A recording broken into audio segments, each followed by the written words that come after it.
This is Empty the Bench with Tom Albano. His name has been rumored the last couple of off seasons that might be available over in Seattle. Russell Wilson.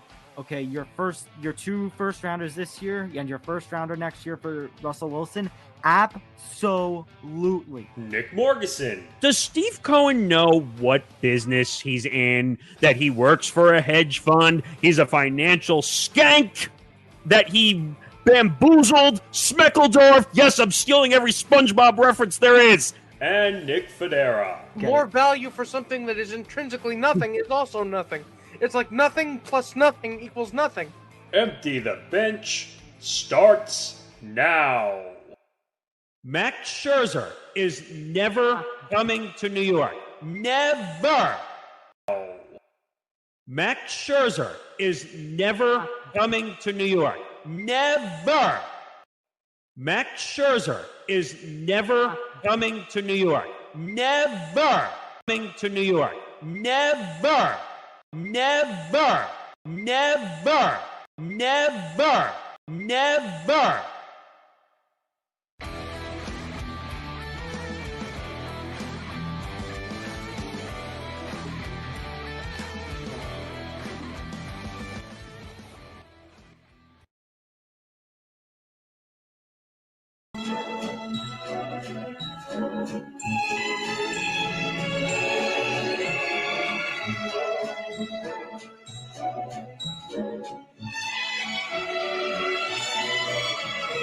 Well, I walk in and this is what happens. well, that's all I gotta say. All I gotta say is welp. Well, I guess you could say it's always sunny in Philadelphia, right? Well, it's always sunny here in New York. Not really. so No. He broke a land speed record being wrong about that one. You know what, though? Did anyone really think that Max Scherzer was going to sign in New York? Come on. I didn't, honestly. No, I didn't. After what he said last year about how he wants to be West, not in New York. He didn't want to sign with the Mets and Yankees. I didn't think so. Oh, by the way, your friend Anthony here is laughing. Laughing his tail off. No, because Anthony, the residential Mets fan of this show, is going to come after me. We actually were having a small debate over this whole thing. Well, guess what? He signed with the Mets, and I was talking to some other Mets fans that I know, and I got destroyed on social media, by the way, because I said that Steve Cohen and the Mets are suckers because they gave him $43 million a year for 37 years old. Well, in the words of Rick Ross, congratulations, Nick. You played yourself. Yes, you're gonna have to take your L and eat it.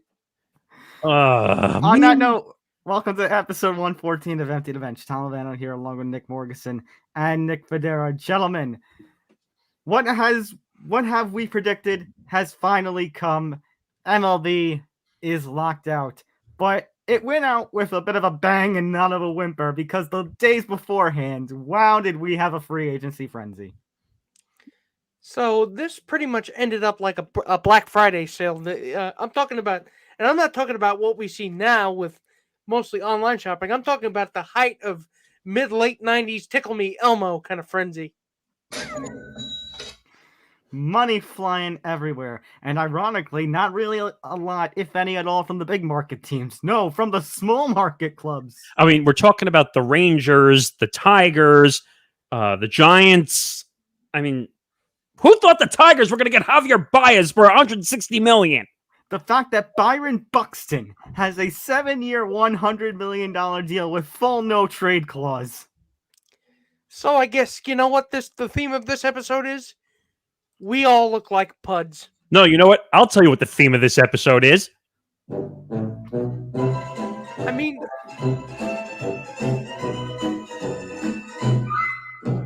now it's appropriate. I mean, this is the theme of every episode of Empty the Bench. I feel like lately that's all it's been. Like, it's just... But this wouldn't happen if you just reserve the right to be wrong, like I have. Oh, you know what? I've been hearing this from Anthony for the last 2 hours. Oh, the money's ridiculous, but 2 years is perfect. 3 is acceptable. The guy is 37, Anthony. The guy has been injured for the past 3 years. The guy couldn't even get out of the damn bullpen for the playoffs. Are you seriously going to wait until he replies? I'm for the love of God. First of all, let's give some context to what he actually signed for. Context is necessary. Oh, okay. We're gonna go there first. Okay. Mets So signed Max Scherzer to a 3-year, $130 million deal. So here's my take. He deserves some sort of big contract. He deserved it after helping the 2019 Nationals to a World Series. However, absolutely. But wait, you're telling me I'm wrong? No. You're absolutely right. Nick Morgasen just buzzed him. I just really wish it wasn't the Mets. Nobody is worth $43 million. No one. I mean, if he was in his 20s, you wouldn't say that. By the way, this is BS syndrome all over again. It is. How? Because it's his agent. Comment from Anthony. I know that, but still, if he was in his 20s, you're going to be telling me he wouldn't be making $43 million a year? Absolutely not. I think that's a horrible take, Nick, honestly. Yes, seriously. What are you smoking, and where can I get some? You're telling me Steve Cohen, the guy that we're all loathing about because he's worth $13 billion. Look at the money being spent in other sports. Again, and I think a lot of the loathing that we're experiencing happens to be sour grapes because we're all Yankee fans. Because I wouldn't have given him that money. Yes, but I think a lot of our criticism of Yankee fans is really because the salt mines are open. We're all salty. The fact that, comment from Anthony, the fact that so many big, I think he means big moves that were not competitive. In other words, like we were talking about, how it's not the big market teams that are spending. There's no Yankee moves. There's no Dodger moves. There's no Astro moves. There's one Red Sox move, maybe. The only big market club who's doing any spending right now are the Mets. Well, wait a minute. I guess they say everything's bigger in Texas. Corey Seager, 10 years, $325 million? Yeah, okay. The Rangers getting Seager and Semien is kind of okay. This that's shocking. This I need to ask a question about, and it's more of a rhetorical question. Actually, sorry, Nick. Before you ask your question, another comment from Anthony. Scott Boras gets his guys' money. We all hate it, but he does. And yeah, I hate him. But I get it. At the end of the day, that's his job. I don't have to. Yeah, I don't have to like it though. By the way, I'm not telling you to like it. I'm just saying. By the way, I watched a couple of, it might have been like 6-7 years ago now. I watched a documentary on CNBC that they did on Scott Boras. I don't know if you guys saw that or not, but he gets 4% of every contract that he gets his guys. 4%. And he probably has 3 golden toilets in his house. Ask Nick. He would probably know. I mean, I wouldn't begrudge a man getting a golden toilet if you had the means, but like this? I mean, look, at least he's not selling drugs or weapons, so. All right, but after all of these big moves, whether it's here with Scherzer, whether it's here with Buxton, or here with Seager, it all ends in one thing. We have officially our lockout. The owners have officially locked out the players. There will be no free agency moves until a new CBA can be agreed to. Players cannot use the team facilities. They cannot use the team positions. There is going to be no baseball movement. Even the MLB winter meetings are canceled. The minor league winter meetings can go on, but not the major league club. Hey, Nick, I think you summed this up very well in a drop. Congratulations, dickweeds. I mean, we all knew this was coming, though. Yeah. This is not a surprise, but again, it does not mean it doesn't suck any less. Right. And but it does. But looking at this money, and I was listening to the radio today, of all places, MLB Network Radio, Mad Dog Radio on Sirius, and they were saying between $1.7 billion and $2.5 billion in free agency was spent by the owners before the deadline. And you know what? There's probably going to be more spent once the CBA is agreed to, and we have another frenzy right before the season starts. By the way, I heard a report today that we might go until June with this lockout. That cannot happen. That cannot happen. Okay, so listen, I'm mad about this. I think you guys are mad about this, not just to the fact that there's no baseball, but the fact that if you guys remember, we're not that far removed from the 2020 season that was shortened because we had to drag out a whole thing between the owners and the players for 4 months while everybody around the world, especially here in the US, were losing their jobs because of the pandemic. Well, let's put it this way. No fans. Now, that's not their fault. That was a whole COVID restriction thing. But at the same time, the owners were crying poverty because they didn't get fans in the seats, and then they tried to take the money away from the players. Honestly, whether they're owners or players, no one should have been crying poverty during that 2020 lockout when there were millions of people in the United States who were losing their job. That was a horrible look by MLB. And now that you have a lockout, which was inevitable, our guest even made mention of how the perception of, them being strong-tied for years has been actually weak. And now all of a sudden we got this. I wish we didn't have a lockout in the first place, but fine.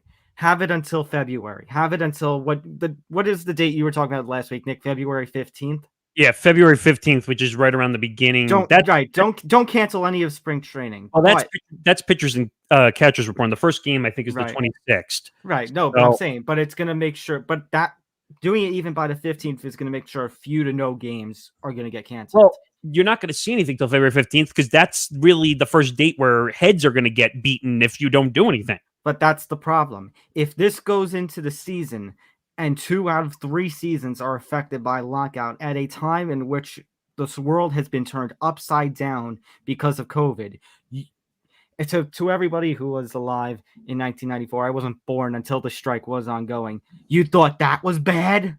This is going to be worse for MLB. If this affects the season, there's no steroid, home run mashing contest that can come save it. I'll go one step further. And actually, since you mentioned we have a guest, we do have a guest coming up, Jesse Rogers, ESPN MLB Insider.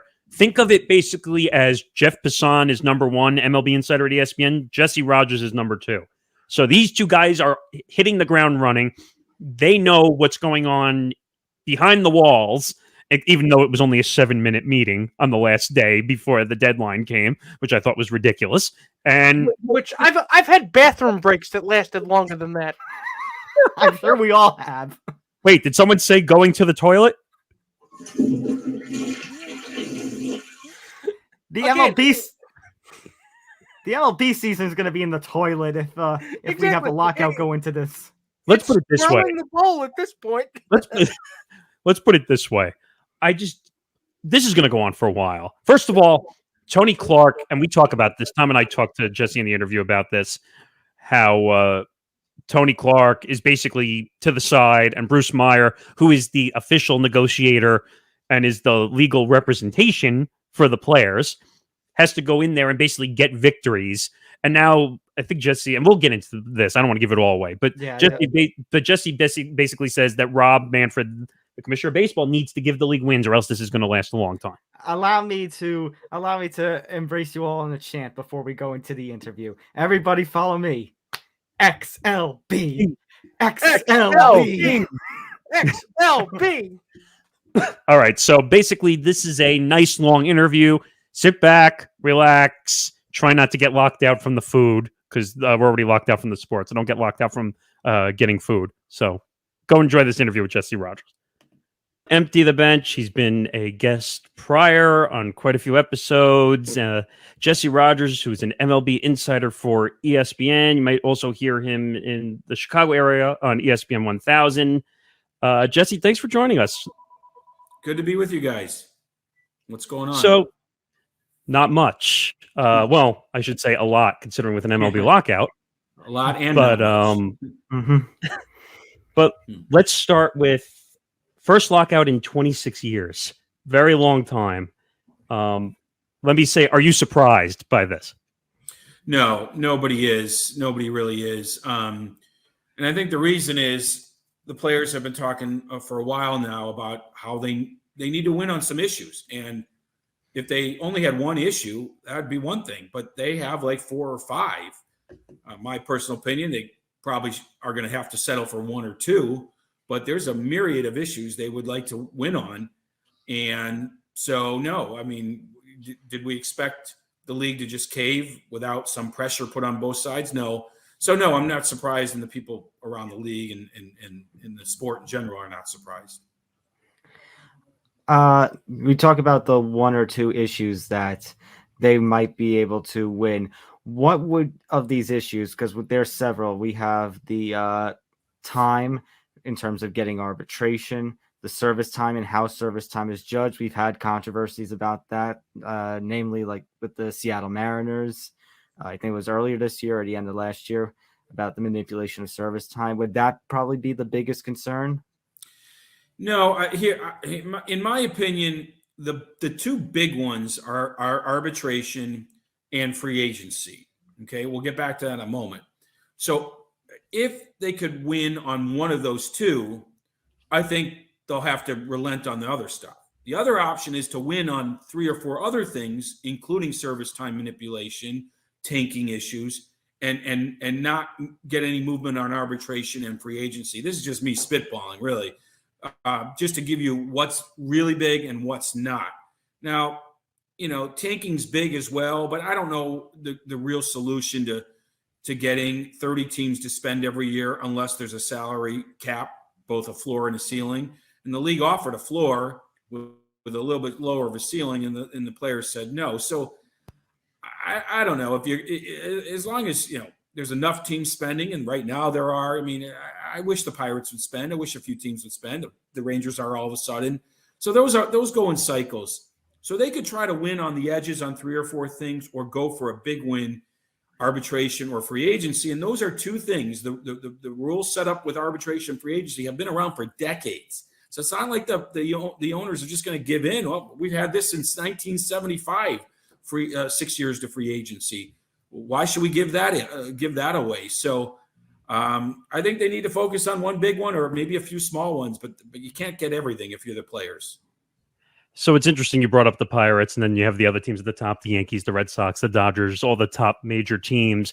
Now, I saw a number. Now, this was probably because the lockout looming, so they wanted to get all the contracts in. But I saw like $2 billion+ spent on free agency, and the owners are crying foul over a money situation. Can you explain that to us? I don't know if anybody's really crying foul. The owners will spend when they deem they're ready to spend. Their team's ready. They're out of their cycling or their rebuilding cycle. I mean, I know that the league likes the fact that all this money was spent, and I joked about it a couple times on Twitter, but it doesn't solve the problems. There's plenty of rank and file not getting raises, and the average lifespan of a player is like under 5 years. So we can't just look at even 50 star players getting paid. There's 1,500 players or more on a 26-man roster. So don't worry about this frenzy. Look, this frenzy looks a lot like the NBA or NFL on opening day. So that's all this was. It was all just concentrated. Every year there's a lot of money spent on free agents. So it's not, here's the point. It's a great system for the players, but it is a bit antiquated, and they want to catch up to the times. Now, you made mention of the competitive balance before, and it seems, I don't know, for some baseball fans, it seems kind of weird. I remember on our previous episodes of our show, Nick, you would laugh about when we bring up the option of tanking in baseball, because we hear a lot of tanking in the NFL, tanking maybe in the NBA for those higher draft picks. Is there a different maybe mindset of how the draft is viewed now compared to, say, maybe the mid-2000s? Well, some of the rules are different, but the mindset is not necessarily different. So it is time to go to an NBA-style lottery draft. That way, it isn't just trying to lose the most amount of games. In fact, you could go really radical and say of the 20 non-playoff teams right now, right? There's 10 make the playoffs. Mm-hmm. 20 non-playoff teams, the best record of those 20 gets the number one pick. It could be, instead of what Scott Boras called a race to the bottom, maybe a race to the top. Now, there's some problems with that inherently because the worst teams may never get the first pick, and eventually you got to help every team out when they're losing. But there's ways to revamp it so you're trying to be at least competitive among the losing teams. but you're never going to get 30 teams to be thinking the playoffs every year and 30 teams to spend every offseason. That's just not realistic. But you could put some guardrails in, like I said, a salary floor, revamp the draft to force them to spend a little bit sooner. I get not wanting to have a bad team for 5 straight years, but and that's actually been it's getting reduced a little bit. Like rebuilds seem to be happening a little quicker. That seems like an easy thing to say, 5-year rebuild, but by year 3, you're starting to feel better about your team most of the time, maybe year 4. Now, again, there are exceptions. Pirates, these teams that they went for it once and then you don't see them again for a decade. But that might be more management as much as anything. It's also ownership, trust me. So, look, you can revamp some things, but you're never going to completely solve these things. You're never going to completely solve service time, but you can make it more difficult for teams to abuse it. You can do things like that. I mean, you can look at Wander Franco on the Tampa Bay Rays, who just got a 12-year contract with the Rays with less than 1 year of service time, but that's neither here nor there. But the thought I wanted to bring up was the Albert Pujols contract was really what they're zoning in on, because they really don't want to give those contracts anymore. The owners have said, hey, a 10-year contract, a 12-year contract, an A-Rod contract would be another one to look at. The owners are trying to get away from all that, right? Is that going to be part of the CBA in any way? Well, no. I mean, they're doing it, though. It's up to them to get away from it. Garrett Cole, I mean, Marcus Semien, all these guys, Bryce Harper, it's going on still. So that's the beauty for the players. There is no salary cap. There's that soft cap with the CBT, but they're the only league with all these $300 million guys. Now, football has it, but they're not guaranteed. It's the only league with multiple $300 million guys. Basketball has like 2, I think. Baseball has 200 million guys. So that's the league could say, look, our stars are doing fine. And I think the owners will pay for the stars because they're also ticket attractions. So that's not the issue. It's really the rank and file, the mid-level guys. But, I mean, the lower the CBT, the lower the salary cap if there was one. Sure, owners like that. They like that. But they understand stars deserve to get paid. It's a bigger picture than just that. Since we're mentioning salary cap, salary floor so much, what did you think of Manfred's proposal not too long ago about trying to keep essentially teams in the vacuum, like $100 million floor and $180 million salary cap? What did you think of that idea? Well, I think the 180 at the top is a little low. Maybe how about 100 and 200, 210? I don't know. I mean, owners are making a lot of money. There's a lot of revenue. The first time in a long time, I guess because of the pandemic, I wouldn't mind a salary cap. Solve a lot of problems, that's for sure. It would give the Pirates a chance, but they'd have to spend $100 million. You got to have a floor. There'd be a partnership between the sides, but man, that's another one the union will never give into. They will never give into it. It does make some sense. The other leagues have it. And that's the thing. I mean, the union can't have its cake and eat it too, and neither can the owners. That's why they got to find a common ground here. I do think with the advent of analytics, older players that aren't the stars of the stars aren't getting paid as well, and the system needs some tweaking, even a bit of an overhaul. But both sides are dug in right now. So let's get to the, I guess, the burning question in the room, or talking about Tony Clark. That seems to be a name that's very controversial because he can't seem to handle the negotiations as well as the players would like. What did you make of his quote, first of all, that kind of circulated everywhere? Did you see that quote? Which one? The one where he talks about the lockout being drastic and unnecessary. Unnecessary measure. Yeah. That's the point the union is going to hammer home here. The lockout was an active thing done by the owners, right? They locked out the players. They want to make sure of that, because the other side of that is a strike, but that's not what's going on. So he's saying, why don't we just keep negotiating and keep free agency going and everything's fine? And the owners are saying, well, this thing could drag out forever then. This might force some things, force the issue. And Manfred made a point of saying this isn't a punitive lockout. This is what he called a defensive lockout, meaning we do it now instead of March 1st, when we start to lose games. So the rhetoric is the rhetoric. I mean, Tony Clark was reelected after 16. So if things don't work out for the players, it's on them. It's on them. He brought in a negotiator in Bruce Meyer. If he doesn't get it done, it's on the union leadership. And I would assume that would be it for Tony Clark. And that's why also they're going to dig in, because Tony, he's got, this is it. Like he's almost got nothing to lose, in the sense, like if he loses, his job is done. And if he wins, he looks great. So you may as well dig in and try to get a win. And I think he will. I think the owners, I may be wrong, but they're going to have to give in on something. Well, I just wanted to follow up. Did they bring in Meyer because they didn't trust Tony Clark's negotiating skills? No, it's not so much that. I mean, they lost out. And look, Tony's not a lawyer. There's monetary things, economic things that are tied together that you need a labor lawyer to address. Just like, I mean, Manfred has negotiated before, but it's not like Manfred and Tony are doing the major negotiating. It's their lieutenants. So, but Tony's right there along the way, and obviously has thoughts. Not everything is a pure economic, complicated formula. So it's not anything more than that. They just wanted to bring in someone good because they lost last time. Now, thinking about, how this lockout starts and how this lockout ends, I mean, growing up, because younger guys here, that we saw at the NBA lockouts a couple of times. We saw the NFL have a lockout, both with a player's perspective and a referee's side. The NHL, we saw a whole canceled season. Growing up, we saw a season that was like half canceled. MLB, we have always been lucky in that regard. And yet it seemed like in 2020, when we had the pandemic and these whole negotiations dragged out, it kind of, I don't know if you would agree with this, but like we had this perception that maybe they were one of the more stronger ties, and it seemed to weaken very much between the players in the Players Association and the owners. Yeah, no, it's been pretty weak for a while. I mean, that's the thing. Without a salary cap and without sort of a true partnership where revenues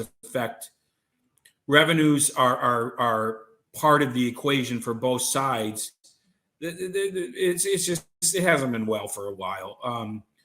And that's the thing about even a salary cap. That would mean the owners would have to be honest about the revenues. And there's all these things about ancillary revenues, sports gambling to things outside the ballpark, and would the owners be forthcoming about that?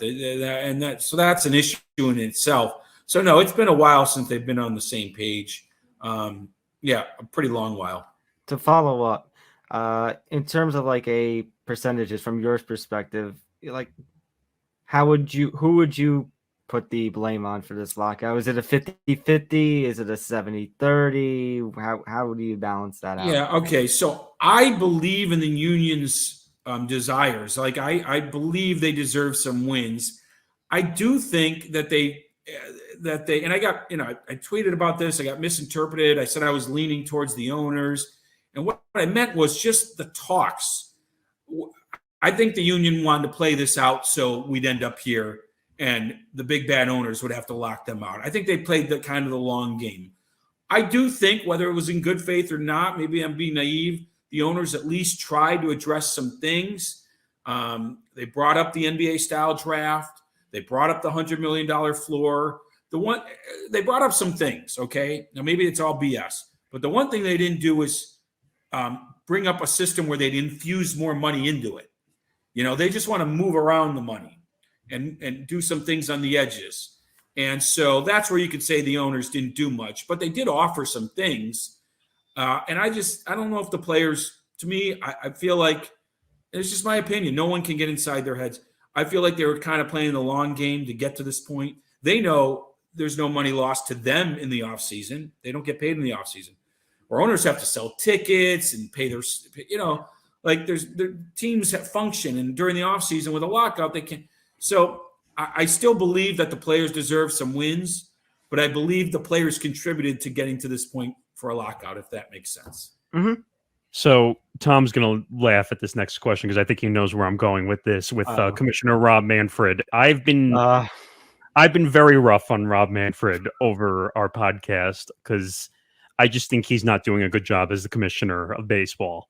How would you rate him on a 1 to 10 from COVID to how he handled COVID to the negotiations now to some of the rules, the spider tack? I could go on and on and on the list. How would you rate the job that he's doing now? Yeah, I mean, it's not a 10. I think his problem, Adam Silver, I think really has done a good job of ingratiating himself with the players. And I think as commissioner, even though you work for the owners, you need to do that. You need to show the players you care about them, you care about the sport. Now, I do think sometimes, some of it he gets a raw deal. I mean, what commissioner is beloved? Even Adam Silver takes some abuse. Goodell is hated. Bettman's been hated. So let's not pretend like it's an easy job and there's guy that's left. But I think if you polled people like Adam Silver. So it's kind of he's shown the way more a recent hire. So Manfred could be a little bit warmer with the players, a little bit more caring, even if it's just rhetoric. So I don't know. It's out of 10, 5 or 6. Maybe a 5. I don't know. I really don't know. It's such a difficult question. I no more than that. Let's put it that way. 5 or 6. It's not a 0. I agree with you. Maybe it will be a 0 when maybe it's a 4. Maybe it will be a 0 when if they lose games next year. But I don't. It's such a 4 to 6. I mean, just average. Going to the arbitration and free agency issues here. So obviously with arbitration, we have the rules how it is now with the service time, and free agency, it's after 6 years. The players are, of course, trying to make some tweaks to it. What ultimately do you think is going to end up with the arbitration and free agency rules? And do you think there's going to have to be some form of compromise? Yeah, there's going to have to be. But, I mean, if they could negotiate that, they would have already. Like I said, both sides are dug in. I think it's wishful thinking on my part that the owners will say, okay, arbitration after 2 years, even though that makes sense. I mean, a guy should not win the MVP in his second year and get paid $1.5 million. You deserve a big raise off of that, and arbitration would help do that. But they're dug in. Maybe free agency, they've already floated this, 5 years. If you reach 29 and a half years old and you get 5 years in, maybe that. So I feel like maybe there's more room to negotiate on free agency because that's a wide range of years and service time you can play with. But it's like arbitration is either 2 years or 3 years, or throw away arbitration altogether, and that's a whole other thing. Service time, I mean, in my opinion, right now you have to be in the majors for 173 days to get a full year. Make that 100 and force teams to stick Chris Bryant in the minors for 3 months. I don't think they'll do it. So, and if they do, that really opens them up for a grievance and certainly opens them up for criticism from their fans. You can hide a guy in the minors for 2 weeks and it doesn't affect your standings. 3 months, different story. I'm sure people would poke holes into that, being up for 100 days, especially a mid-level prospect. You'd wait until day 10, day 99. You know what I mean? So, but no matter what day you use, they'll abuse it. But at least they can't abuse it with the stars. Well, that's what I was going to ask. Does a change in your venue have to happen after, say, the Seattle Mariners controversy, where we had all the issues with the ownership and how one of the issues was the service time manipulation? It's been going on for years. So I would change it. I would make it if you're up June 1st or something, and let's see teams really hold their guys down for 2 months. They will on some players, but not the ones, the best of the best, in my opinion. I could be wrong. All right, let's talk a little bit of actual MLB issues. I know the lockout can be a little tiring at times to talk about, but Marcell Ozuna. Now, obviously the video came out. We knew he got suspended. He was on administrative. Well, let me back that up. He was on administrative leave. Then we find out that he gets a 20-game suspension, which is retroactive to his administrative leave. Now, there's a question mark. You can't see it, but it's on the top of my head. I'm confused about this. Can you explain this to us? Well, I haven't, with everything else going on, I haven't done a lot of research on this, but I will say, okay, if they knew about the tape, then okay, that they deemed that was his punishment. But if you remember Ray Rice, he got punished and the tape came out. There's a whole different story. Now, if they knew about the tape and this was his punishment, and then the tape comes out and fans react and the league changes its mind, that's wrong. That's wrong. If they didn't know about the tape, might be a different story. But that's pretty bad, just like with the NFL, that TMZ can get the tape and the league can't. So look, I think you made your call on him, and that's what you need to stick with. You can't let public opinion or videotapes change your mind after you've made a call, unless you were lied to, unless you were misled during the punishment phase. So that's my opinion. But I'm going to assume they saw the tape, but maybe not. I've not heard that. If they have you guys? I haven't heard anything. I don't know. It hasn't been on my radar.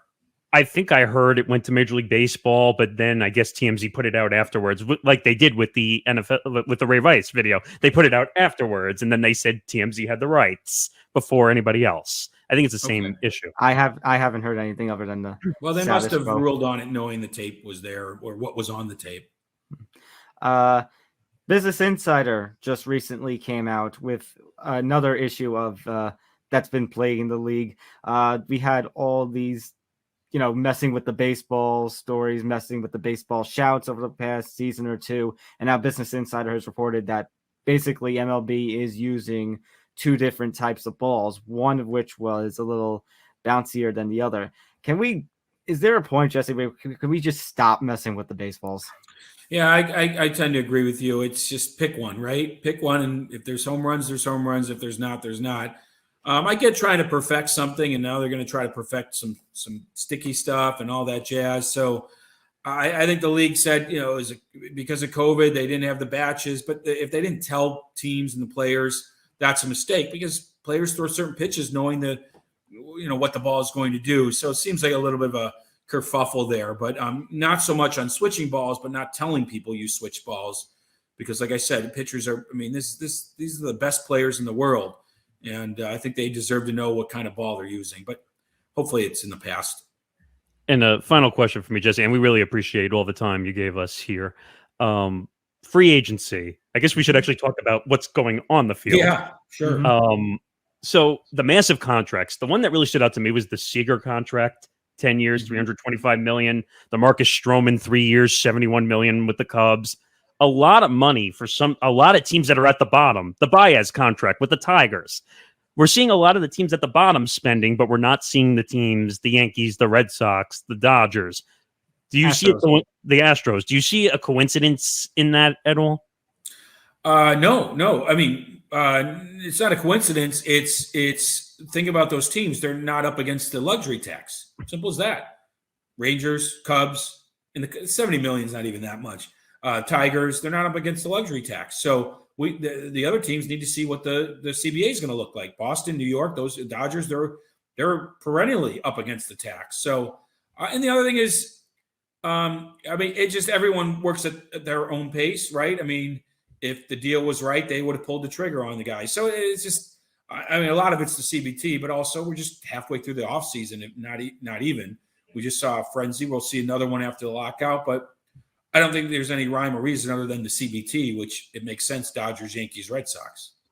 One more from me that actually relates to both on-field play and the CBA negotiation. So now the postseason.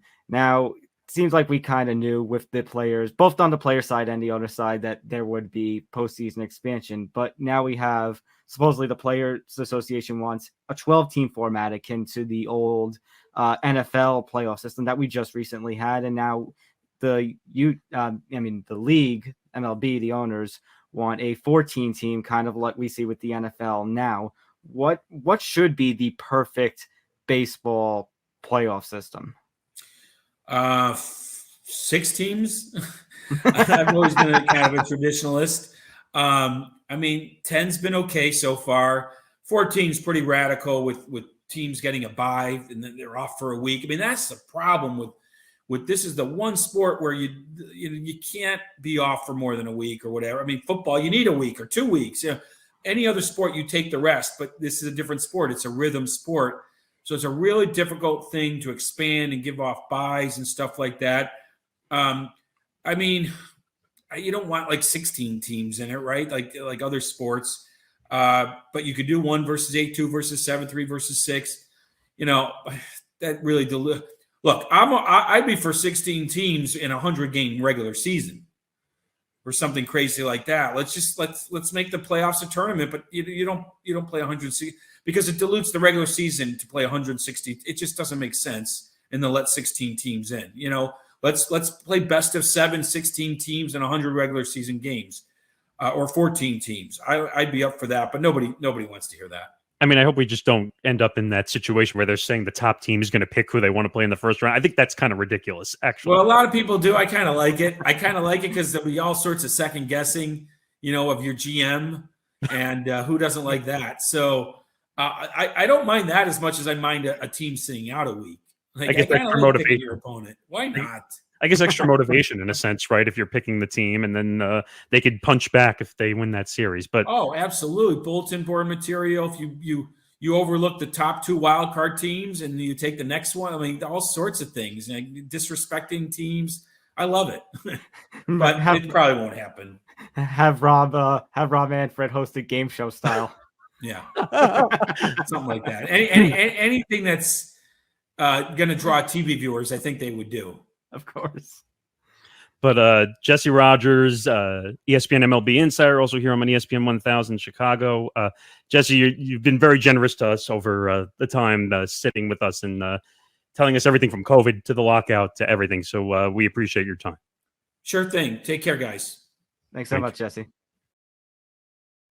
All right, that was Jesse Rogers of ESPN Radio 1000 in Chicago and ESPN.com. A lot he had to say about the lockout. Jesse, of course, probably one of our favorite MLB people. By the way, he went from being a 5 to a 4 in Rob Manfred rating. He did that in real time. Oh my God. It's almost like he was doing the calculus in his head. It's like, I've never thought of that. And I looked at Tom, and that's why I set it up the way I did when I asked that question. I knew where he was going to go with it. And I said to Tom, I know Tom's going to make a face when I ask this question, but I'm just going to ask it anyway, knowing that I'm going to get flack for it afterwards anyway. Watch the people in Bristol are going to be tagging us. Are going to be taking shots at us now. Well, you made him say Rob Manfred was terrible. You think they care at this point? I mean, at this point, the MLB it's not even their meal ticket anymore. Well, so the only thing ESPN cares about is the NFL, even though they only get 1 game a week anyway. But that's neither here nor there. XLB coming to the Empty the Bench Broadcast Network. Yeah! You know what? If Vince McMahon is not going to start it, we should start it. I think we should do XTB. XTV. I don't know. Like instead of empty the bench. Oh, yeah. I'm talking about actual sports leagues, not the extreme the bench. Yeah, exactly. What would empty the bench look like? Actually, Vince McMahon said the X didn't stand for anything. It was just the X the Bench Podcast Network, which I don't know if I want that name. Yeah, I don't know if that, because I don't know what you're doing to the bench. Okay, All you right. took that a little too far there, but okay. All right, so Nick, that's going in the next intro. wait, then not my comment about the golden toilets. Well, that's true. There might be a lot coming next week. Oh God! All right, so before we get into anything else, we actually do have a breaking news report, don't we, Nick? Yeah, so I was behind the scenes working, and this news came out from Ian Rappaport that the Seahawks have elevated running back Adrian Peterson to the practice squad. So Adrian Peterson, after getting cut from the Titans, is now on the Seahawks. Frank Gore is in the boxing ring, the celebrity boxing ring. What have I said about these two gentlemen? They never go away. They never go away. It's like a bad penny or I don't know what else, but But what is going on here? Like this guy is literally on the carousel of progress. Well, I mean, the Seahawks.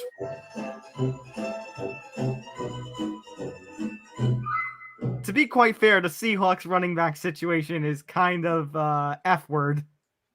Well, I was going to say Carousel Progress, but then I realized that Adrian Peterson is not really fond for the Disney audience, so that kind of didn't really work out in my favor. Ow. Ugh. Ow, I felt that from here. Well, am I right? I mean, just because of the things he's done in the past. Yeah, but right now, if you're the Seahawks and you're a drowning 3-win team, imagine that. The Seahawks, did you think at this point the Seahawks were going to be a 3-win team? Wait a minute. They're a 3-win team? Yeah. Yes, they are a 3-win team. Yep. I'll be damned. The Giants are better than them. Yup. I don't know what to believe anymore. Where have you been? I mean, Not paying attention to the Seahawks. I don't live in the Seattle area. with Chris Carson injured, who would you rather? Would you rather Alex Collins or Adrian Peterson? Wow. I mean, at this point, it's pick your poison here. Oh God, what are you going with? Peppermint or eggnog flavored crap? Ugh. What is it with you and flavored crap? I mean, gentlemen. I mean, hi Seattle. I mean, we have 2 or 3 first rounds picks. You said it in the intro. If you want to give us Russell, give us Jingle Russell. jangle. You said it in the intro. It's perfect. You think about it. Give us Russell Wilson. We can draft a couple of young wide receivers. We could have a change here. Which we will then piss away in a couple of young defensive ends no one's ever heard of. Probably. From colleges no one's ever heard of. Or they could take Evan Ingram if you want. You know what? That's fine. Get rid of Evan Ingram too. Well, I'm going to say this again, okay? At least you're not Jets fans. You know what? We're not that far off. I mean, we have other news from that realm of the world if you want to go there too. Let's get to that. Why you're so pissy? What? Where is that? That is right here. This report. Ah, yes, this one. Oh yeah. So, before the Eagles game with the Giants on Sunday, this previous Sunday, a report surfaced that Dave Gettleman and the Giants are very likely to part ways at the end of the 2021 season. Now, I said last week, Nick, if you remember, that the Giants should have held to their word because Demara said if there was no progress, if there was no division title, no playoff spot, Gettleman would be gone. And it seems like they are going to live up to their word. However, it would be more of a retirement that Gettleman would be stepping down, retiring. That's where I was You confused. can't fire me, I quit kind of situation. That was confusing when you said like that they would possibly do it as a retirement. You think he wants to retire? He wants to keep going in the game. Yeah, but you know what? He gets all the NFL retirement. Wait a minute. benefits, You cannot dig this ditch any deeper. You're going to end up in Australia. Well, yes. But is this Brett Favre syndrome all over again where he's going to say he retires and then he's going to come back? Yeah, but you know what? If he doesn't come back, there's probably for the execs some NFL retirement plan or something. Well, I think I'm pretty safe in saying that the Dave Gettleman experience, the Dave Gettleman experiment has been a colossal pants-shitting failure. I cannot believe, gentlemen, I cannot believe that we actually have an era that is worse than the last one. But at least in the last era, the Jerry Reese era, that is, we end up getting at least a Super Bowl out of that. I mean, for God's sake. 1.5, because technically that second one was under it, but it wasn't his. The 2007 one wasn't his guys. That was Ernie Accorsi's. Yeah, that was Ernie Accorsi's guys. That's basically Thanksgiving dinner getting the leftovers, basically. Mm-hmm. Yeah, but he was able to ride that. He was able to ride that. How many years? Wait a minute. How many years has he been with the organization? Reese? Jerry Reese? No, Gettleman. It was after 17. It was after 17. God, it's been 5 years already? Yes, It has. It feels like 15, doesn't it? Yes. I mean, I don't know what's going on in the Jets organization. I should add a caveat because I'm pretty sure that Dave Gettleman is a wonderfully nice person, but this tenure just did not work out. Whether it was by screw ups or intentional sabotage or just terrible luck, it just has not worked on any conceivable level. Can we just say in a worse place than they were 5 years ago? Can we just say New York football is a colossal failure? Can we just say that? I mean, over the past 10 years, yeah, since the Giants won the last Super Bowl. Because, when did the Jets go to the championship game back-to-back years? That was with Rex. That was with Rex. Yeah. Yeah. From 2011 on, it's just been a never-ending. Wait, you want me to of dog shit? Can I make you feel old right now? Mark Sanchez was the quarterback the last time they went to the championship game. I know, and I already feel ancient, but still, the fact that the guy who took you to your last playoff appearance is now a commentator on ESPN. What is that? And the quarterback who took the Giants to their last Super Bowl is now also a game caller on ESPN. You know how bad this is and how pathetic the situations are. Did you see that McAdoo is now coaching on the field for the Cowboys due to the COVID situation? Oh, for the love of God! That's how, that's the na to the Giants. Yes, he can take his clipboard and his fake toupee, and he can never coach the Cowboys. Well, I feel bad for Mike McCarthy, obviously, because he tested positive for COVID. But yeah. All right. Let's get back on track. One more thing I want to bring up with MLB. So, Business Insider, something has been flying under the radar. MLB has secretly, we talk all the time about the different baseballs, and tampering with the baseballs. Well, according to Business Insider, MLB did use two types of baseballs in 2021. One bouncier than the other. And like I asked Jesse, can we stop with this BS? Can we please? I don't even know what their game is here. I mean, what exactly does MLB want the sport to be? What do they want? Is this Chicks Dig the Long Ball here? No, obviously not, because they're I don't know. Two different... I'm confused. What do you mean? It's basically Chicks Dig the Long Ball. Basically, it's a situation where they can't decide. They're still living on old morals. They can't decide what they want it to be, right? What? But again, guys, this goes back to what I've talked about in way prior episodes, probably to the summer. 13-11, 2-1, 7-5. Every game has its own uniqueness. If we all just want, 21-17 home run shows or 2-0, blend games, 2-0 pitcher's duel. The problem, guys, is that every game should be unique. That's the thing about baseball. I mean, in football, we have games where we have mega blowouts or we have tight defensive battles, offensive juggernauts going at it. In hockey and soccer, think about it. We can have games that usually run 2-0, 3-1. There's a lot more defense in that sports, but occasionally we do have a game that's a 6-4, 6-5. Well, let me ask a question. Are you more interested in offensive craziness in a game, or are you more interested in a 1-0 pitcher's duel? It has a direct correlation to the team that we root for, right? But forget the Yankees. I could give two craps about that at the moment. I'm going to be really honest with you guys. I'm really honest when I say I don't fall really either way. That's interesting. I don't really have a preference. With me, it has a direct correlation to the Yankees. So, are the Yankees doing well by hitting? Yes, we need more. Yes, we need baseballs that can travel farther. Let me play devil's advocate. If pitching was the success, would you be going the other way?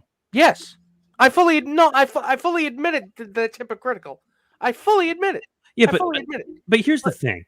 It's a money thing. I don't have to be even-handed, though. I'm open about that. Oh, wait a second. And we're going to say this a million times. We say this about sports. It all goes back to money. If the ball flies out of the yard, more tickets are going to be sold. More viral moments are going to be created on social media. More advertisements can be created on Twitter and Facebook and Instagram. While that is fair, right now, if there is a lockout that basically stretches into the regular season, there's going to be no hope for either. Yeah. There's going to be none of the above. What are you getting under your stocking for Christmas? Shit. Or Cole, whichever one you want to. Well, not Garrett Cole, but Cole. But I don't know. Major League Baseball has got to get to a place where they have to stop hiding behind what they're doing. Either be honest with everybody and say what you're doing, or lie, which is what they're very good at. I think they'll do the latter rather than the former. Ask Rob Manfred. Oh, wait, he won't talk to anybody, so it doesn't matter. He'll write a stupid letter on MLB.com saying how he feels bad for the fans that there's a lockout. Well, who created the lockout? The owners locked is no longer in service. What? The number you have reached is no longer in service. In order to speak to Rob Manfred, please leave a message after the beep. Beep. I'm sorry, this answering machine has been locked out. But let me go ahead. Okay, let me get you guys quick thoughts on some of these deals here. The Rangers, 10 years, $325 million for Corey Seager. We knew Corey Seager was going to get a bag, did we? Yes. Yes, he was going to get the bag. I know that. But from the Rangers? The Yankees screwed this one up big time. I don't know if I would have been comfortable giving him 10 years. He's 32. $325 million? Wait a minute. This goes back to Miguel Cabrera syndrome all over again with the Tigers, where not just that. That's guys. These are unfortunately how contracts are right now. That the players are going to want the players and agents want deals that go into the 38s. They want security. That's what they want. Yep. Now, believe me, it's not the amount that kills me. It's the length, especially if he was a Yankee. But what are the Rangers doing in the next couple of years? That's what I'm. Okay, but then what blazing shit is this? Should we follow it up then with the other one? So not only did they get Corey Seager, they also got Marcus Semien. Wait a minute. Just to give perspective here, they spent $500 million. Billion. On two of the best three shortstops available in this free agent. This is a team that's not going to compete within the next two because they have no pitching. Absolutely no pitching. Why do you say that? I mean, if you look at Texas teams over the years, they've competed on offense. It's going to be Houston's division to lose. I'm telling you. If Houston doesn't bring back Correa, they're going to be under the gun. You seem pretty sure of that outcome, and it always ends we thought they were going to end up kicking everybody's ass. I said if. We thought they were going to collapse this season, and yet Dusty Baker led them to another pennant. Well, they didn't win the World Series, which is what everyone was saying. But we thought they weren't even going to make the playoffs. We're working on the terms that you laid down, so therefore they won the division. And by the way, we have to congratulate the Braves in every way because they did it without all the massive contracts on their roster. Well, they made big deals at the trade deadline. So no, but I'm saying so Ronald Acuna has a deal. Freddie Freeman had a deal. He was a free agent. You don't see big $300 million contracts on the Braves roster. If you look at their roster, they were under 500 at the All-Star break? Yeah, they were only an 88 win team. They only won with 88 regular season wins. Now you say that they did that with no big time contract, but now if they want to keep Freddie Freeman, unfortunately they are going to have to pay. He is seeking a 6-year, $180 million deal. That's cheap. I mean, the Yankees could use a first baseman. If that is the deal, the Yankees better go like a bloody meat in a Shark Tank and jump all over that. Yeah, but I mean, for the Braves, like you said, $30 million and only 6 years. I mean, that for a team that's maybe not big market, New York big market, but still fair market, like that's something the Braves can afford. By the way, a lefty power bat. Can you imagine that lefty power bat in Yankee Stadium? Oh, you mean like the lefty? I've seen it. I mean, you mean the lefty power bats that they should have had at the start of the last couple of seasons? No, but Freddie Freeman is a legitimate name and a legitimate. Oh, I know he's a legitimate player. But I do have. I don't know if he'll really leave Atlanta because he is Mr. Brave at this point. So he wants to be paid. Everyone wants to be paid. I know, but I'm just saying, like the Braves should be able to afford it. Keyword is should. Yeah, but this is the whole problem we're having with the CBA negotiations. The players want a floor, not a ceiling. They want all the I'll give you an example. Max Scherzer's salary for this year is bigger, I think, than the Orioles and and Pittsburgh. Bigger than all their money. The more I think about it, maybe we should have a floor and a ceiling, like Jesse was saying. Now, I don't think the 180 million ceiling like Rob was proposing. He said 200. Yeah. This is also something I don't get. They want to drop the luxury tax threshold. Even if it's not the cap, the threshold from 210 to 180. That's a big drop for 1 year. That's a big drop, and that they're not going to agree to that in any way, shape, or form. And if they do agree to that, what's going to happen for those teams who go over that threshold? So that money then goes into the other teams, to the other teams, like the luxury tax. Yeah, but you know what the problem is, right? That those owners aren't going to spend. They're just going to put it in their pockets. Well, that's the problem we've talked about for years. Going back 5 years, we've talked about this, where the owners would rather say, hey, money, I can keep it and not burn it. Right? Mm-hmm. I mean, they're going to find ways to set it on fire anyway, so you may as well get your marshmallows out. There's no way. There's no winning this. Like, both sides are going to fight, and I wouldn't be surprised if some of the reports I heard this could go until halfway into the season. I could see it. If that happens, I don't know if I'll watch baseball. I'm being honest with you guys. I don't know if I'll watch. I wouldn't watch it this season, at least. Probably not. All right. Very quickly, give me your thoughts on these deals. Javi Baez, 6 years, 140 million to Detroit. Detroit is making some moves here. I have two thoughts on this. One, the Mets avoided and dodged a bullet in every way, shape, or form. I like on that note, I think it's pretty clear Javi Baez, after the whole conundrum from the middle of the season, he wouldn't have survived in New York. He can't handle New York media. So that's the one thing I'll start with. Two, I think this also tells you that Carlos Correa is going to a major market team, because originally there was rumors out there that the Tigers were going to give him. We're going to give up $320 million and make him like a highly paid guy. Now that Baez is there, that pretty much safely assumes he's going to end up in a major market one way or the other. I can sum it up in one sentence. Great. Now you'll lose 80 games instead of 90. The Tigers are a joke anyway. Well, maybe this is their path back. We'll see. Here's the contract, gentlemen. I completely disagree with Tom and I had this discussion. Who has been injured for the last 2 or 3 seasons is getting 7 years, $100 million, and a full no trade clause. Now, are you kidding me? Just to clarify that for people who don't understand what the first part is obvious.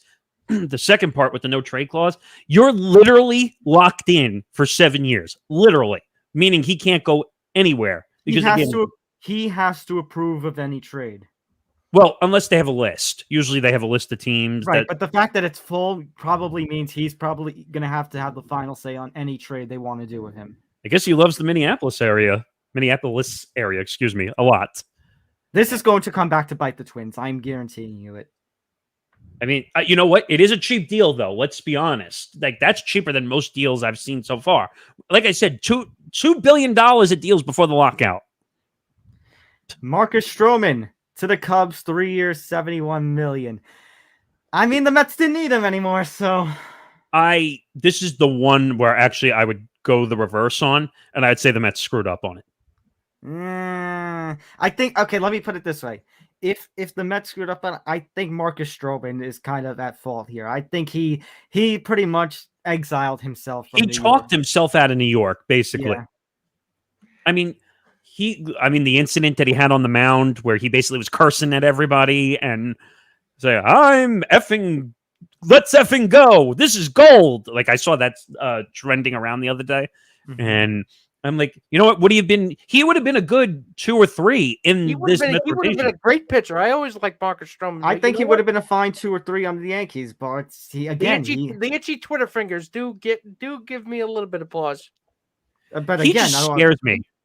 I know, but again, but the Mets and Yankees aren't to blame on this. You know who's to blame for he is not in New York now? Marcus Stroman. Yeah, he is. I'm surprised he wouldn't want to stay in New York, considering that they have the billionaire sucker of an owner that's willing to pay millions of dollars. I mean, am I wrong? No. Let's talk about another controversy, gentlemen. Marcell Ozuna. So he has been suspended 20 games for violating domestic violence policy. He spent all of last season from the time that the incident happened on the exempt list or the commissioner's list. However, his suspension will be considered retroactive, and so technically he has served his sentence and he is going to play on opening day. Can we create a new nickname for Rob Manfred? Can we call him 20 Games Rob? 20 games, Rob. Let's be very clear. We're not joking about the issue. We're joking about the guy who's in charge. No, I am quite incensed about this because Me too. 20 games and he's out for good behavior. If you look at the case file of what he actually did, oh my God. TMZ. We talked about this with Jesse Rogers in the interview. The video was out on TMZ, just like the Ray Rice video made it to TMZ, and NFL couldn't get permission to the rights of the video, for crying out loud. I don't know if this is the same thing, but retroactive. What is this? A college suspension where you're not allowed to play, and when you're switching teams in the portal? What is this? There's no answer to this. But that's what I'm gonna call him now. I'm gonna call him 20 Games Rob. That's what he is. I mean, just because he was out on administrative leave, that counts as a suspension? 20 Games Rob. Say it with me. 20 Games Rob. 20 games, Rob. Fine. But I was going to say this, too. That was my reaction to this whole thing. Not 81, not 162, not 220. It's 20. pathetic. How about we just call him Lockout Rob? I like that one better. I was gonna say, you know what we're gonna call Rob if this lockout stretches into the regular season? What? Pathetic. Actually, I know he's already there. I got one better. MLB, make life better. Bare minimum Manfred. That was good. Bare minimum Manfred. There it is. Hashtag not my commissioner. There you go. Yeah. Yeah, oh, God. Baseball's a fuck up, isn't it? Oh, God. You know what else is a screw up? Oh, Antonio no. Brown. He's back in the news. So Here, Antonio Brown. Wait, before Nick gets upset.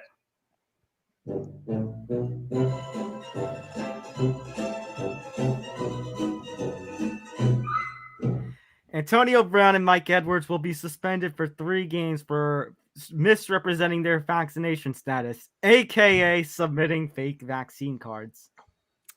So, I mean, it's too late to get it to stop me from getting mad because I've already, that ship has already sailed. It's halfway on the way to Antarctica by now, but still, this is the dumbest thing you can do. The dumbest thing. You spend money getting a fake vaccine card for a vaccine that's free. Well, why are you lying? Why are you lying about it? We just had. Wait a minute. You have to lie. Wait a minute. Again, do you think it's going to magnetize you? The lizard people are going to hear my thoughts. I was going to say we just had this issue in hockey. We just had the Vander Kane, yeah. And by the way, he got released, didn't he? Yep, he actually got. It was too much. It was too 21 much. 21-game suspension, right? Yep, and the Sharks decided, you know what? You're too much of a headache. You're gone. Nope, no more. Well, that partially probably had to do with the alleged case that was going on with him as well. Yes, the DV and the gambling. Do you know what? But do you know what's even more? I know we had during a pre-show meet we were talking about the difference between here and the Rogers case. The Buccaneers, when the Antonio Brown fake vaccine card first came up, they went to AB's defense. They said, no, these guys, Antonio, we went through the whole process correctly. If you remember at the beginning, during the offseason, Bruce Arians even said, we're still going to place the COVID restrictions from last season on ourselves. All right. This team made made it look like they were going to be angels for COVID. And yet this stuff happens. By the way, Bruce Arians is the biggest hypocrite in all of the NFL. But you think? But what I was going to say is you got to give the Bucs credit now for cutting his ass instead of dealing with it. They cut him. You didn't know that? No. Yes, they did. They cut him. That happened yesterday. Well, you know what? There's a solution to the solution has presented itself. But again. But this didn't even have to happen. And yes, I do recognize the hypocrisy of letting Aaron Rodgers off the hook and Antonio Brown gets the book and Mike Edwards get the book thrown at him. But again, it's what the press was willing to believe, that Aaron Rodgers was vaccinated, even though he said immunized, because he's the golden boy. He can do no wrong. And why would Aaron Rodgers ever lie to us? Where did you see this? Because I heard it on this satellite sports channel. It was in the anchors at the top of the hour. I heard it. Nothing here. I did hear that. I see nothing, Nick. I don't believe you. I do remember hearing it. I mean, I'll check again, but I could have sworn they said they didn't want to deal with it, so they got rid of him. The thing I have says Bruce Arians is not going to dress them until their 3-week suspensions are up. I mean, I'm looking it up as we speak, but I did hear it yesterday. All right, we'll figure that out. But I did hear that yesterday, so we'll go back to it. But it's still a problem one way or the other. Yes. Mm-hmm. Oh, it's a problem. They should cut him. Actually, they should cut him because he's been a headache anyway. Sadly, he's actually been better ever since, because he's with the, it's him and Brady being buddy. But this is one that. But my question again is, it's shame on the Bucs, though. Shame on the Bucs. What for coming to his defense? Exactly. Did you see he's being sued by his live-in chef? Oh, God. That I'm reading that right here from Pro Football Talk. Oh, God. He's being sued for $10,000 in unpaid invoices. All right, let's get off this. Let's get to the end of the show. Let's rapid rundown here. Okay. Let's rapid rundown. All right, we'll start things off with the Giants and the Dolphins. The Giants actually giving us a little treat last weekend and defeating the Eagles. But the Dolphins here are a 6.5-point favorites, even though they're kind of trash. Trash? That's being nice. So, you know what this is like? And Daniel Jones is not playing. We should... Daniel Jones out with injury. Mike Glennon will be the starting quarterback. The Mike Glennon experience, and this game is essentially going to be like a sharpened candy cane stuck right in the eye. So I'm getting really Christmassy festive, so I'm just going to go ahead and pick the Dolphins by that line. I am going to pick the Dolphins, but I'm not going to take the line. I think that this game is going to be that trash. I mean, what are we talking about here? We're talking about Mike Glennon and Tua. I mean... And you know what the sad part is? Mike Glennon is responsible for one of the Giants' wins this season. Oh, God. You know what? Take the money. I don't trust anything. If the Giants are going to lose and they're going to lose by this line, at least help me out. Let Myles Gaskin have a day so a bunch of my fantasy teams... I knew you were going to say that. I knew you were going to say that. Let's make this shit worth my while. Exactly. It's all about the fantasy. All right, Vikings and the Lions. The Vikings are a 7.5 favorite. Do we really need to discuss this game? Yeah, just take the money. Take the money. Take the money times 2. If the Vikings lose this, I will cry. Your father's. Oh, Yeah. Please, my father thinks Kirk Cousins is his mortal enemy. I say, even though I have to give Kirk Cousins some credit that he's actually been having an up season this year. For all the good that does. I know. Cardinals and the Bears. This is also a 7.5 line. Andy Dalton's starting. Andy Dalton's starting. It's Justin Fields still hurt, I think. DeAndre Hopkins rumored to be returning this week, as is Kyler Murray. Is it game time decision? Let me double check. I think last I checked, it was a game time decision. Is Kyler a game time decision or is DeAndre? Oh, they're both game time decisions. Yeah. Okay, maybe not. I think they're going to play, though, because I think they've just been out so many weeks. You got to get back on the field eventually. The playoffs are going to be here soon.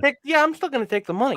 You know what? Even if they're both out, the Cardinals have still managed wins in their absence, so I'm still going to take the money. You're going to trust Andy Dalton to cover a 7.5-point line? Absolutely not. No, it's not like he hasn't done it before. Well, no, but you're talking about Andy Dalton versus the Cardinals. Yeah. Okay. Moving on from that to the Joke. They are 7-point underdogs to the Eagles at home. They lost to the Giants. They cannot lose to the Jets. Take the money. You're saying take the money? Are you Take serious? the money. They have a shot. They have a shot. They lost against the Giants. There's a chance. Okay, then.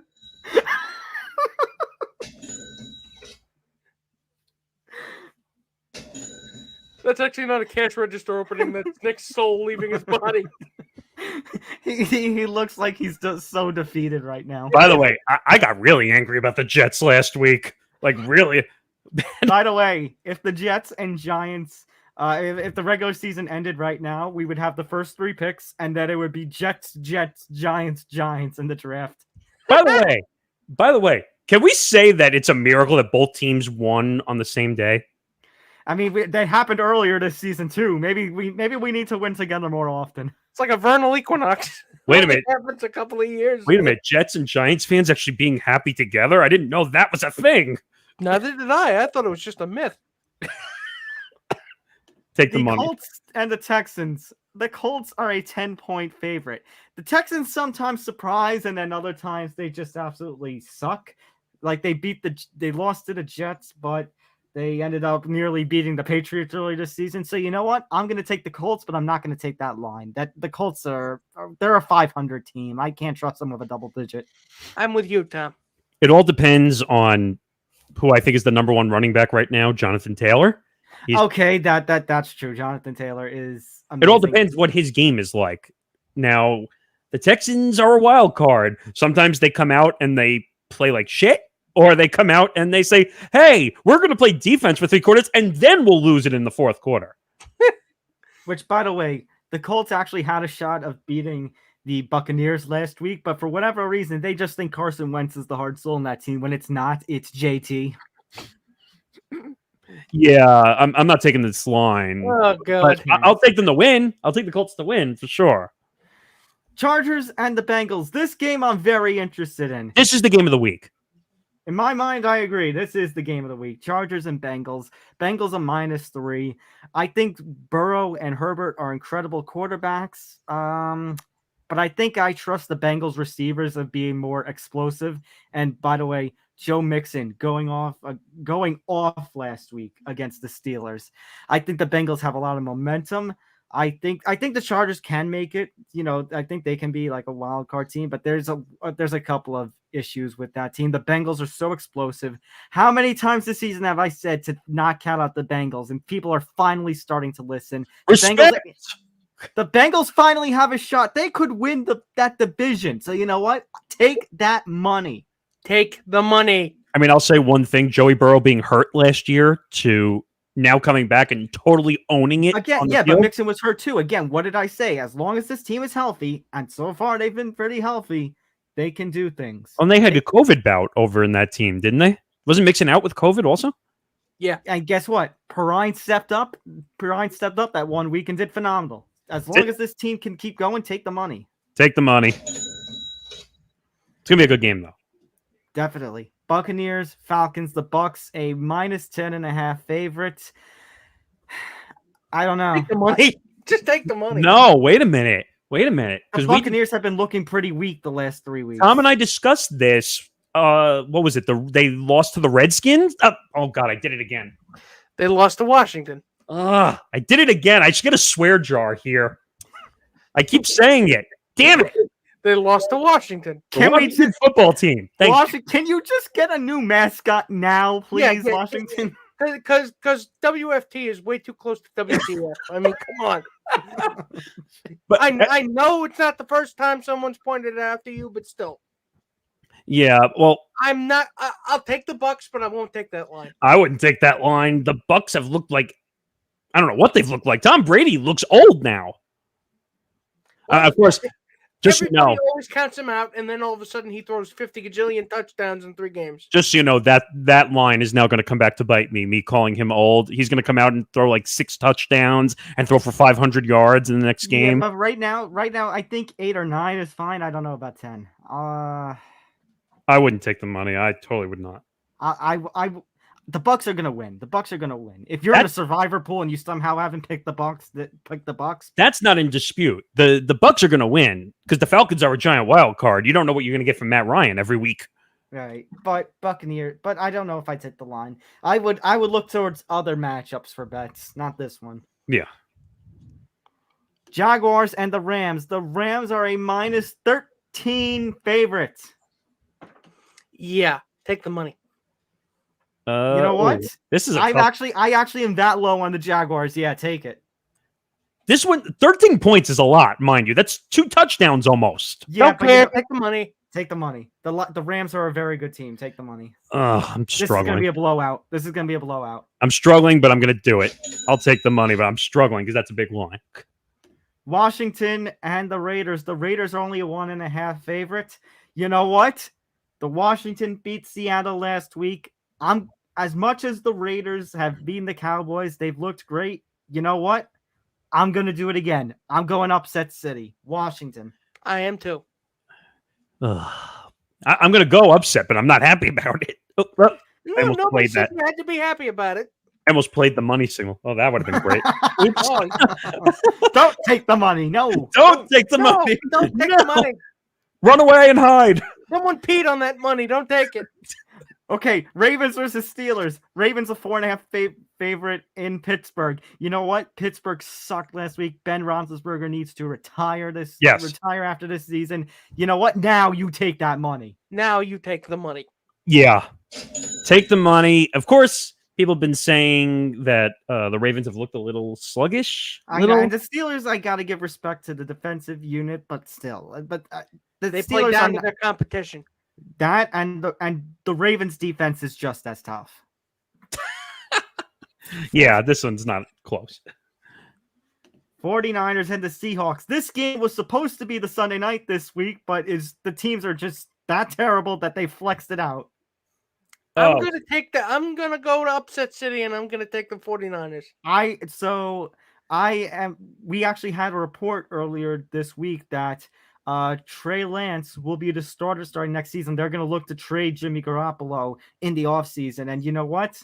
The 49ers have looked, regardless of who is quarterback, the 49ers have looked okay. They haven't looked great, but the Seahawks, they're a 3-win team. Even with Russ, I think they rushed Russell Wilson back. He just does not look his elite self. You know what?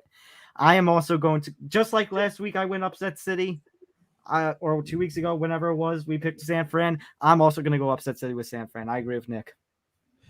Yeah, I mean, I'm taking the Niners, but I don't like this game in general. Let's just put it that way.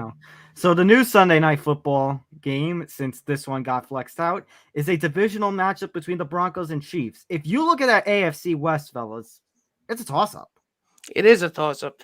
The Chiefs have not been invulnerable all year. So, you know what I'm going to do? I'm going to take the Chiefs, but not by that line. If you look at the, I'm sorry, I'm just pulling up the standings here. So the Chiefs are in first at 7-4, but the Raiders and Chargers are both 6-5. No, the Chargers, Broncos, and Raiders are all 6-5. This is that close of a division race, which everyone thought the Chiefs were going to run away with. Yeah, I'm going to select the Chiefs as well, but I mean the Broncos, they can surprise. They ended up beating the Chargers last week. The divisional matchups are just, they can be wild in the NFL. They're brutal. So actually, yeah. So you know what? I'm going to agree with Nick. I'm going to take the Chiefs. I'm not going to take the line. I think this is going to come down to the fourth quarter. I really do. I think this is going to be a very close game. Not taking the money, but I think it's going to be close. Are we done with the games? We have two more games coming up. Okay. We got to do Monday night. Patriots and Bills. The Bills are 2.5 favorites. And honestly, this is one we got to think about because the Patriots are looking great. Mac Jones, guys, did I not say Mac Jones was going to be a Rookie of the Year contender? Probably the Rookie of the Year. I agree with you. I like I said that in the offseason. I'm still sticking by it, and I'm proud of it. He looks phenomenal. So I'll take the Pats. I'll take him.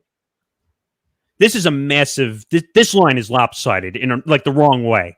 The Pats are probably they might be the favorites in general right now. The Bills the Bills did look phenomenal last week against the Saints. I think the Bills, it's going to be a two-way race between the Bills and Patriots. I think both of them are going to make the playoffs. One is going to be a wild card. But that division is going to come down to this game. And I think the Patriots are just too hot right now. Upset city, Patriots. Yeah, Patriots. All right, let's briefly go over the Thursday night game. Obviously, we're not going to have lines for it, but for week 14, the final week for most fantasy seasons, or if you stuck with the 13 game season, the first matchup of playoff fantasy, it's the Steelers and the Vikings. The Vikings at home. Take the money Take the money. on the Vikings. Yeah, I'm gonna go Vikes as well. I'd say you can't say take the money and they're not gonna select. For some reason, I feel like they're gonna put the Steelers as the favorite. Why? They stink. I know they do. It's a Vikings home game. I don't know what Vegas is going to do, but the Vikings, again, Cousins, as iffy as he is, he's had a good season, and Adam Thielen and Justin Jefferson, anybody, those wide receivers are going to have a day, even with the Steelers defense. I'd say Vikings on this one. Yeah, I would say that too. And my confidence in the Steelers is shattered. The fact that they're a 500 team in week 13. Yeah, and by the way, can you throw up that breaking news center? We have a major breaking news story. Can you? Yeah, let me see. My StreamYard's going. Here, I got it. Crazy. Major breaking news story that just broke. I got from a few sources, including Adam Schefter, just now, since we were talking about the Steelers. So, according to Adam Schefter, Ben Roethlisberger privately has told former teammates and some within the organization that he expects this to be his final season playing quarterback for the Steelers. Not surprised. what a piss poor way to go out. It should have been last season, honestly. Oh, God. That literally just broke 5 minutes ago. So kind of appropriate as we were going over the rapid rundown. All right. This was a long episode, but we do have one more thing we have to talk about. So let me give some behind the scenes talk. As everybody knows who has watched us, whether it was here or Unspoken Podcast, everyone knows around the holidays, this is where our work schedule starts to decrease a little bit. That basically we take a little holiday break to enjoy the holidays and whatnot. Last year, if you guys remember, we took the whole month of December off because we decided for the best ofs, we needed to do something a little different because of COVID. However, as much as COVID is still around, everything has been just a little more normal. I can't say full normal, but we started to get a little more back to normalcy. So we have been debating as to what we're going to do. And we have decided to go in the middle, basically, with how we used to do things and how we did things last year. So next week, December 11th, episode 115 will be our final live edition of Empty the Bench for 2021. Following next week, we are going to take a 3-week break, which is going to include Christmas Day on that one Saturday and the New Year's Day after that. We will return for our 2022 season on Saturday, January 8th. So next week is our last live edition. We'll have 3 weeks of best ofs where we'll look at the interviews we've done, including the one with Jesse this week, and looking at some of the top stories of this year, some of the stuff that we've put out this year, what exactly was our more popular and talked about segments. So next week, last live edition, and then we'll be taking a little breaksy. So just so people understand, we'll still be putting out picks. We'll drop like the 5-minute video just for the pick segments, and we'll make sure you get your betting lines and all that stuff. Yep. So you'll still see us in that capacity. We'll still be putting out the content. Right. So we're just not going to be doing full episodes. Don't you know that? You can't get rid of us that easy. Let's put it that way. We just won't be live. And we're just not going to be doing it live anymore. We're not going to Paul O'Reilly it. Well, oh God, I haven't heard that name.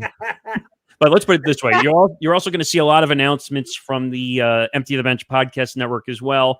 There are 2 or 3 more podcasts starting. I was looking at our numbers the other day, not the podcast numbers, the amount. We have 10 podcasts now. 10 podcasts. Empty the Bench podcast network is going. So make sure if you're watching us here on YouTube, hit that like button, hit the subscribe button. And when you subscribe, ring that bell. So that way you get notified of all the podcasts, whether it's us, whether it's Beyond the Bench, whether it's Here Now, the news, whether it's any of the new podcasts that are going to be starting up, whether it's Living Life, ring that bell, get all the notifications. Ring bell, go ding dong.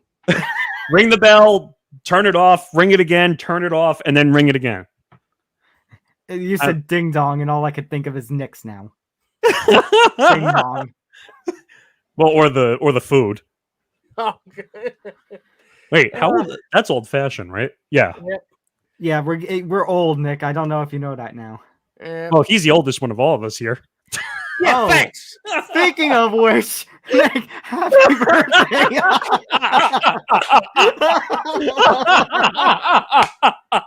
What a transition! I could not time that better. Too bad I can't play Happy Birthday because it's copyrighted. Thanks, No. Uncle Michael. You've just embarrassed me in front of I don't know how many people. No, you want And I full context? specifically told him not to do that. No, you want full context? That comment was there during the Jesse Rogers. Yeah, that was thing. there I way early. completely forgot about it. I saw it. I just didn't say anything. Oh, so I don't have to yell at him. No, that should have been that should have been up earlier, but we were talking so much MLB Lockout and the Jesse Rogers. I could have put it up. Yeah, I get it. I get I it. mean, I this show does weird things sometimes. You think? I'll put it this way. Happy birthday, you old fart. Oh, I am just taking L after L with these children. These children. What am I, a den mother now? What's the boy? You let me heat out.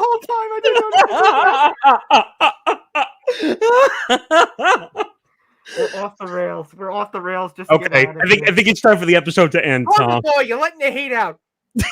Brush your goddamn teeth. All right, for I told Tom. you to finish your goddamn broccoli. You're gonna finish your goddamn broccoli. All right, wait. All right, for Tom Albano and Nick Fodera, I'm Nick Morgasen. Till next week, everybody. Good night. Good night, everybody. Well.